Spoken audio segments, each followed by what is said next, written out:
Hi and welcome to this video.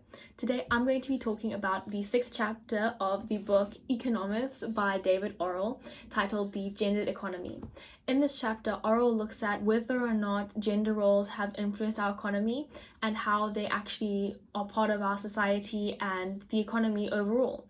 And so without further ado, let's get into the video.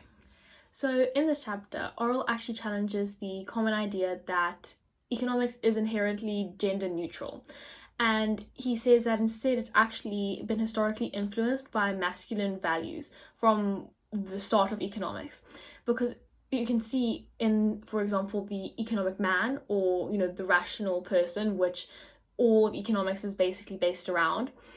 This person is rational, almost cold, decision driven, and like a very hard and detached person who's not influenced by emotions, and these are inherently male values. So Orrell actually takes us back to where economics originated, which was Apollo essentially, and because Pythagoras was assumed to be a direct connection to Apollo, this is where his mathematical cult was formed and why he was such a significant figure. Pythagoras was actually a very interesting character. I spoke about him more in video 1, so if you want to go and learn more about him, then I think the video will be down in the description below somewhere. But he essentially started a maths cult where they worshipped number, and so this cult did not allow women to enter because maths was seen to be a male subject. Women should not be allowed to do maths. And so in this cult in this Pythagorean era, this list of opposites was made, and male and female were obviously an opposite, so it was limited, unlimited, male, female, a state of opposites. And this was quite similar to, for example, yin and yang, which was the Chinese version of this basically. But yin and yang, the difference was one was clearly associated with evil and one was like with good. This wasn't exactly the same with the unlimited and limited, but the female species were definitely associated with the more negative aspects of life. And so this definitely showed how right at the start of economics, because this list is known to almost be like the start of economics, and yin and yang almost the start of medicine in that sense. But this was displaying how the females are meant to be less than men. And Aristotle actually said in the book Politics, the male is by nature superior and the female inferior.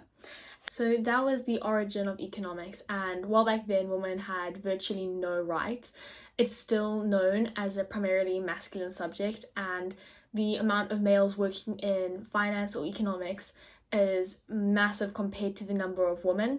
And this is just because throughout history it has continued to be known as a male science. So Orrell basically just speaks about how having more females in the economic world could actually help balance out the views and the outlooks on the economy, rather than just having this idea of an economic man, which is quite a rigid and detached person from society. You could have involved more emotions into this person and into the predictions. And so while he's not saying that all the predictions have been wrong or incorrect, Orrell says that this male view on economics has been part of the economy for so long, and it has not worked out so many times, that having different views and different outlooks could really benefit the world. An example of where this didn't work out is what he uses in the book, which is during the 2008 financial crisis, but he actually speaks about how it came to be and how it was to do with CDOs and CDSs and the mortgages and house prices, and how mathematical formulae were used to create these CDOs and just make life a lot easier for a lot more people and result in a lot of money being generated in the economy, but then ultimately resulted in a massive crash. And I actually found the CDOs and CDSs a really interesting topic, and so in the future I might actually make a video on it and explain them a bit more. And so he says how, because mathematical formulae were used to create these things, which would be categorized as a masculine way to try and deal with the situation, not because it's using maths, but because it's meant to be using like logic and detachment and just solving a problem.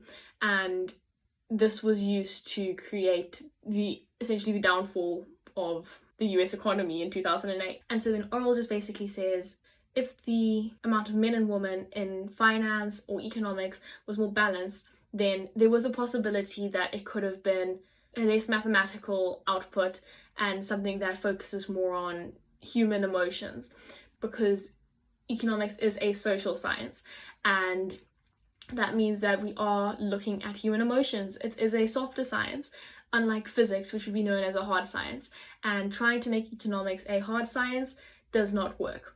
And therefore, involving more emotions and understanding that emotions are really important into the economy and economics as a whole would be very useful for the world.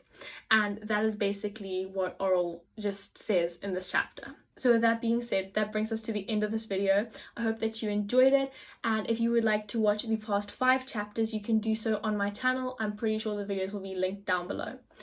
I also have the book linked down below. It is called Economyths by David Orrell, and I would really recommend it. And if you have any comments or anything you'd like to add, please do so down in the comments. Thank you so much for watching.